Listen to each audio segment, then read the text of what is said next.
স্বাভাবিক একটা নির্বাচন যখন হবে সবাই জিতবে না, কেউ জিতবে কেউ হারবে। এটাই গণতন্ত্রের সৌন্দর্য। আমাদের দেশে কিছু সংস্কৃতি আছে, আমরা এই সংস্কৃতিকে পাল্টানোর পক্ষে।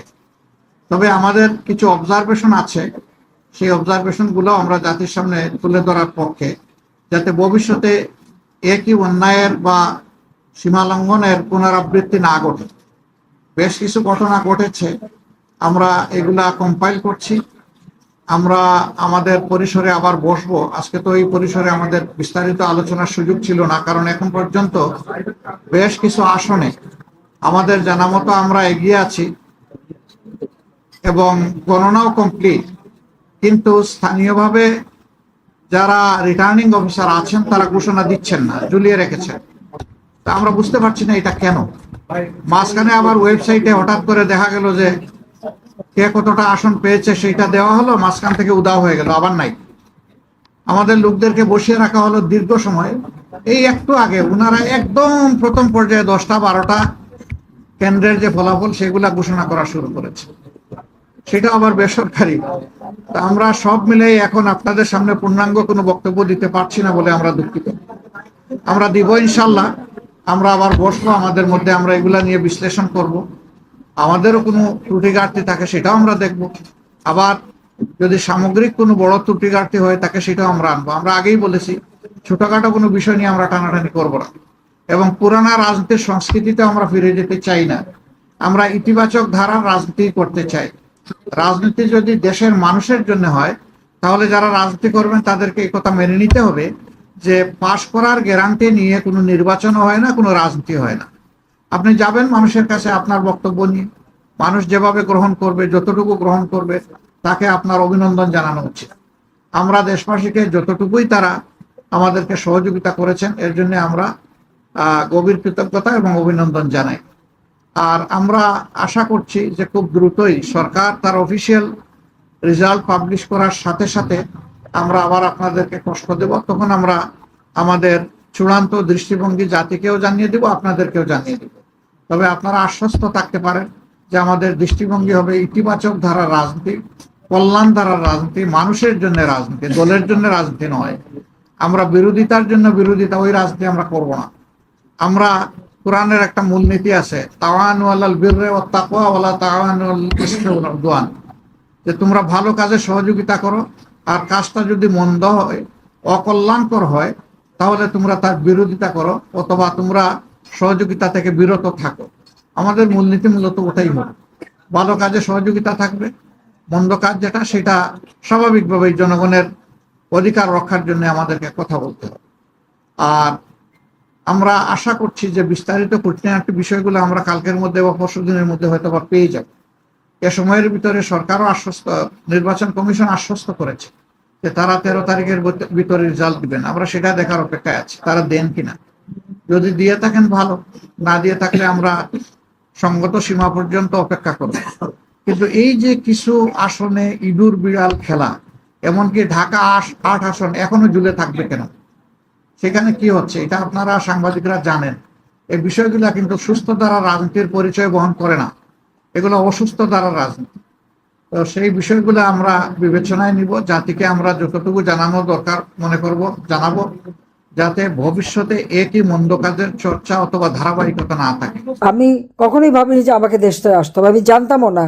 যে গণভবন যখন ঘেরাও দিয়ে ফেললো, আমি বললাম যে না, তো গুলি চালাবে না, খামাখা অনেক মানুষ মারা যাবে। আমার সিকিউরিটি যারা ছিল তারা আমাকে ওখান থেকে সরিয়ে নিয়ে আসলো। আমি বললাম আমি টুঙ্গিপাড়া চলে যাবো, আমি থাকবোই না। এত কথা শুনে আমাকে কেন চালাতে হবে, থাকতে হবে। আমার যেটা লক্ষ্য, বাংলাদেশকে উন্নয়নশীল দেশে মর্যাদা উন্নীত করে দিয়েছি, যথেষ্ট। আমি জানি আমি টুঙ্গিপাড়া যাচ্ছি। আমি অনেক পরে জানতে পারলাম, যখন এই বর্ডার ক্রস করছে তখন বলছে আমরা অমুক জায়গায় যাচ্ছি। তো এটা আয়োজনটাই বা কিভাবে হলো সেটা আমি জানি না। ভালো একেবারে প্রধানমন্ত্রী হিসেবেই সব প্রোটোকল দিয়েই আমাকে বনবাসে দিয়ে গেল। তো যেখানেই থাকি আমি আছি জনগণের পাশে। সবই আমি হারিয়েছি, বাবা মা ভাই সব হারিয়েছি। আর এবার তো ঘর বাড়ি যা কিছু ছিল স্মৃতিচিহ্ন, বঙ্গবন্ধুর স্মৃতি জাদুঘর থেকে শুরু করে সবই লুটপাট আগুন দিয়ে পুড়ে শেষ করে দিয়েছে। হারাবার কিছু নেই। এই জন্য ভয়ও নেই, কোনো দুঃখ নেই, কারণ আমার আওয়ামী লীগের অগণিত নেতা কর্মী বা যারা একটু আওয়ামী লীগ করেছে বা যাদের পরিবার আওয়ামী লীগ বা মুক্তিযোদ্ধা পরিবার, তাদের তো জ্বালিয়ে পুড়ে সব শেষ করে দিয়েছে। যখন তাদের কথা চিন্তা করি, নিজেরা কি হারালাম সেটা নিয়ে আমি চিন্তা করি না। ইউনূস তো সবই লুটে খাচ্ছে, কিন্তু আজকে মানুষের যে কষ্ট, এই কষ্টটা সহ্য হয় না। যত তাড়াতাড়ি এই আপদ বিদায় হয় আর দেশটাকে আমরা মুক্ত করতে পারবো, ততই মানুষের শান্তি। কাজে এই ঐক্যবদ্ধ হয়ে নামলে যার যার স্থান থেকে জনমত সৃষ্টি করা এবং দেশটাকে যেন আবার ফিরিয়ে আনতে পারি, তার জন্য সবাইকে কাজ করতে হবে, গণতন্ত্র প্রতিষ্ঠা করতে হবে। আর এইভাবে ইলেকশন না, ইউনূসের দ্বারা কোনো ইলেকশন অবাধ নিরপেক্ষ হতে পারে না। প্রয়োজনে হ্যাঁ, যদিও আমাদের 2029 পর্যন্ত সময়, তারপরে বলবো দেশের সাথে তাহলে নতুন করে আবার কেয়ারটেকার গভর্নমেন্ট করে সেখানে ইলেকশন করা।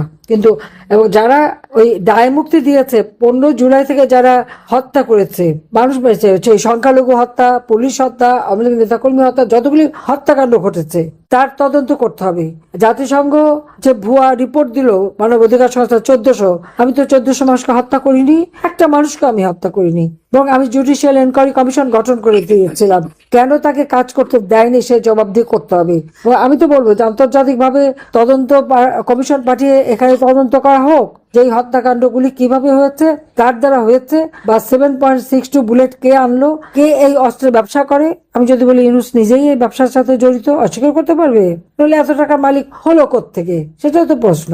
কাজে সকলকে ঐক্যবদ্ধ এখন নামার সময়। আর এই নির্বাচনে আমাদের কারো ভোট দিতে যাওয়ার দরকার নাই, কারণ ভোট লাগবে না, তো তার আগে ইলেকশন করে ফেলবে। আর যেখানে যদি এরকম বেশি চাপ প্রয়োগ করে, তো বিএনপি জামাত যেন ভোটটা না পায়, এটা দেখতে হবে। তাদেরকে ভোট দেওয়ার তাদের ভোট পাওয়ার কোনো অধিকার নাই। এনসিপি, বিএনপি, জামাত একই বৃন্তে মানে ফুল, তাদের মধ্যে কোনো তফাৎ নেই, সবই জঙ্গি, সন্ত্রাসী, দুর্নীতিবাজ।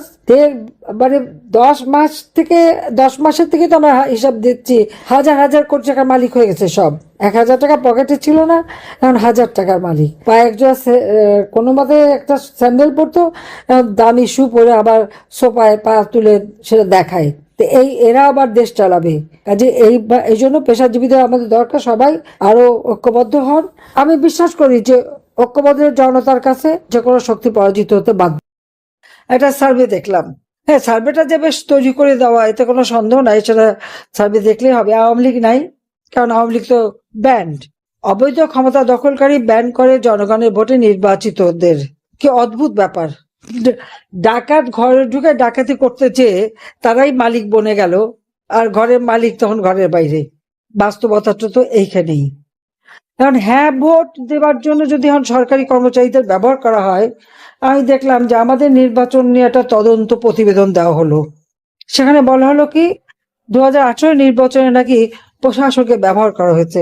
আমরা কখনো প্রশাসনকে ব্যবহার করে নির্বাচন করি না, বরং আমি সেবার প্রশাসনদের নিষেধ করেছিলাম। তারা একটু বেশি উৎসাহিত হয়েছিল, এতে কোনো সন্দেহ নাই, কিন্তু আমরা তাদের নিষেধ করেছিলাম যে এত উৎসাহিত হওয়ার দরকার নাই। কারণ সার্ভে রিপোর্টেই ছিল আমাদের কাজের মধ্য দিয়ে আমরা জনগণের কল্যাণ করেছি, জনগণের উন্নতি করেছি, জনগণের সমর্থন পেয়েছি। আমরা যতবার ক্ষমতা এসেছি আমাদের জনপ্রিয়তা বৃদ্ধি পেয়েছে একটাই, সেটা হলো আমরা জনগণের জন্য কাজ করেছি, জনসেবা করেছি। কারণ আমি যখন প্রধানমন্ত্রী হয়েছি, আমি আমার বাবার মতো বলেছিলাম যে আমি প্রধানমন্ত্রী, আমি জনগণের সেবক, আর সেবক হিসেবে কাজ করেছি, এবং জনগণ তা মূল্যায়ন করেছে। হ্যাঁ, 2014 নির্বাচনে কেউ ইলেকশন করবে না, সেখানে বলা হলো যে সেখানে এতজন আনকন্টেস্টেড। হ্যাঁ ঠিক, আমরা সেটা পছন্দ করিনি, কিন্তু আমার প্রশ্ন, যে আর আমলে যারা কন্টেস্ট করে কয়জন জিততে পেরেছিল, সে জবাবটা কি দেবে? সেটা বাদ দিলাম। 1981 সালে যে রাষ্ট্রপতি নির্বাচন হলো, সাত্তার সাহেব এবং বনাম কামাল হোসেন, তখন কি কামাল হোসেনের কত ভোট পড়েছিল আর সাত্তার সাহেবের কত ভোট পড়েছিল? তখন তো সাত্তার সাহেবকে জিতায় দেওয়া হলো। সম্পূর্ণ মানে দিনের ভোট না, প্রকাশ্যে দেবালোকে সিল মেরে বাক্স ভরে দেওয়া হয়েছে, এবং একটা পুলিং সেন্টারে ঢুকে ঢুকে সেখানে সোজা একটা বই নিয়ে সিল মেরে দিয়ে চলে এসেছে। আর আওয়ামী লীগের নেতা কর্মীদের উপরে চরম নির্যাতন। আসেন 1996 সালের 15ই ফেব্রুয়ারি নির্বাচন। 91 সালে কোনো দলই মেজরিটি পায়নি, যদিও তখন রাষ্ট্রপতি শাহাবুদ্দিন সাহেব আমাকে বলেছেন জামাত এবং জাতীয় পার্টি আমাকে সমর্থন দেবে, আমি সরকার গঠন করব কিনা আমি করি নাই, কারণ আমি যখন মেজরিটি পাই না আমি করবো কেন। খালেদা জিয়া জামাতের সমর্থন নিয়ে সরকার গঠন করলো, কিন্তু সরকার গঠন করেই তার 5 বছর আর পূর্ণ করতে পারলো না। সে 96 সালে 15 ফেব্রুয়ারি একটা ইলেকশন করলো। কত পার্সেন্ট ভোট পড়েছিল তখন? সব দল বয়কট করলো। হয়তো 4-5% ভোট, যদিও টেনে টুনে 22% দেখানো হয়েছিল। আর এখনো 70 জনের উপরে আনকন্টেস্টেড।